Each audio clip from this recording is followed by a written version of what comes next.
Now watch this.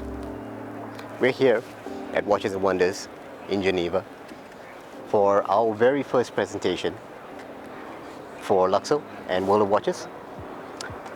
But first, a quick time check on my today Gloucester Original Perpetual calendar. This will be my fair watch this year. Gloucester Original is not exhibiting in Geneva, but we may see some of our friends from the Swatch group later on in Geneva, but that's for another day. For today, there's a lot to get through on our first day. Let me talk a little bit about Rolex, because of course.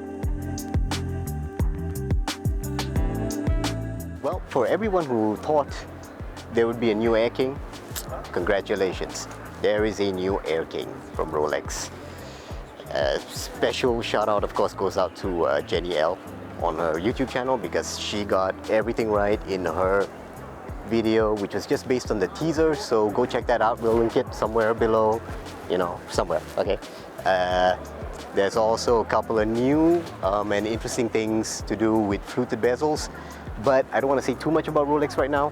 I'm just going to leave it at the Air King, and we're going to move on because there's a lot to talk about, like I said. And I want to talk about something that you don't see very often in watch shows, which is watches that just blow your mind. So come with me as we go to Grand Seiko. This is the Grand Seiko Kodo, which is the first constant force tourbillon from Grand Seiko. It's a fully skeletonized watch, and honestly, when I saw this watch, I cannot remember any of the other novelties that Grand Seiko has on offer this year. It's just that amazing. And in terms of the finish of this watch and the specificities of that constant force tourbillon, which is essentially a remontoire and a tourbillon with a dead second indicator, it's superlative even, and we'll definitely have more to say about it, but that will be specifically about that, and we look forward to bringing that to you. But now it's time to move on to something else that is equally mind-blowing, and for that we need to go to Tag Heuer. The new Carrera Plasma, simply mind-blowing. Just look at it. Really, just look at it. The only thing you can say when you look at this watch is just that. Words fail you. Now, it's got a diamond crown, which means the crown is actually a diamond. It's a lab-grown diamond. It's difficult to wrap your mind around what that actually feels like, and honestly, we have not got any FaceTime or time in the metal or in the crystal, I guess in this case, with that piece, because it's only in the showcase. You can see it here, and that's as close as we got to it. But this piece, you gotta know that that's not the only diamond. There are diamonds set into the case in a special setting technique with, essentially it's pressed into the case, and all of those are lab-grown diamonds. And the specificities of it we will cover in another segment, specifically dealing with all of the Tag Heuer novelties.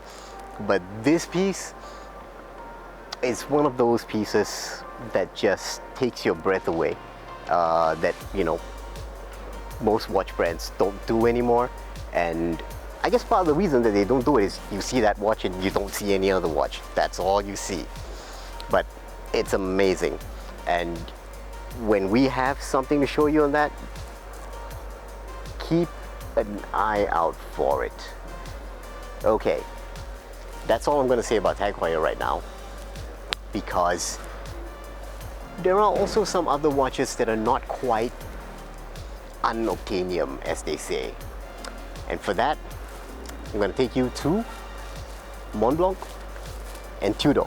We won't say too much about Tudor today because we do have a special session with the new watches. But what I will say is that there's always a great weight of expectation with Tudor pieces because people just go nuts over Tudor. I mean, just look at any number of videos that have already come out about the novelties.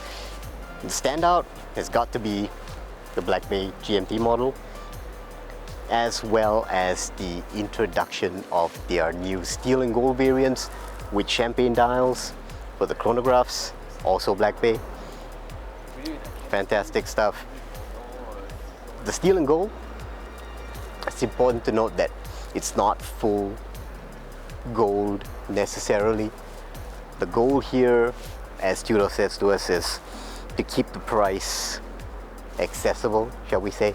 So it's a gold cap applied to the crown and to the links on the bracelet. The first two links on either side are full gold. The rest are all in this cap. So it's not super weighty and it's still relatively accessible. Again, we have more to say on that in the days to come. The story with Montblanc this year has to be the first full real collection that the new watchmaking boss Laurent Lecomte has done. And we saw it earlier this year and we've really not been able to say very much about it because there's been an embargo this entire time, which is now lifted, and we've published the first piece on it already on luxuo.com. The IC automatic date is the first dive watch from Montblanc, and it comes with, I guess the right word for it is a extraordinary dial. And it really is extraordinary considering that this is a watch that it's about 3,000, under 3,000 Swiss francs. We will have the price in Sing dollars. Again, we have a special session with Montblanc, more on that soon.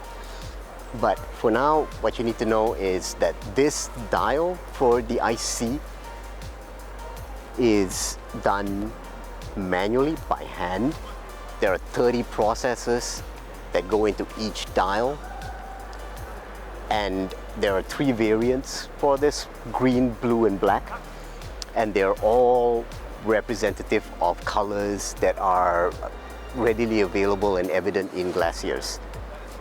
So nothing trendy here, it's all massively authentic and available at a decent price. We can't think of very many brands, probably only 2 or 3 that have something at this level with this kind of attention to detail that you will see here, including, not for nothing, really interesting interchangeable bracelets and straps. Okay, and that's all that we'll have to say for Montblanc for now, but again, there's plenty, including new offerings from Minerva with a very, very, very interesting fluted bezel, which you have to really feel to understand. But this is something that's going to be standard for all Minerva products, Montblanc Minerva watches. Okay, if you know what those are, you know the movements, well, now there's something to look at dial side from the front of the watch, from the face of the watch, in which you can see something that is special about that differentiates it from the regular Montblanc collection.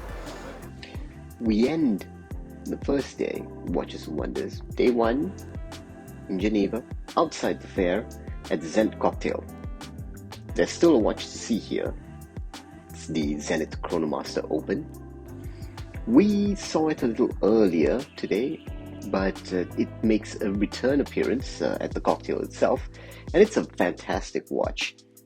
I've loved this watch since the first time I saw it, probably in 2006. It looks a little different today. It's been updated. It follows in the spirit of the Chronomaster Sport, but now the sub-dial, the register that indicates the seconds, it's been done in what you might think is sapphire, but it's not. It's actually Hesalite, which, for those of you who know, is a kind of acrylic. This is a great touch, callback to the 1960s, to when this material was basically used for crystals, what you might think of as sapphire crystals today that protect the dial. We have a great story on that in World of Watches. Check that out. It'll be also on LUXUO. But here, it's on the dial, and it really showcases the heart of the El Primero movement that makes the Chronomaster special. It makes basically any Zenith chronograph exceptional. Zenith's already shown a lot of great pieces.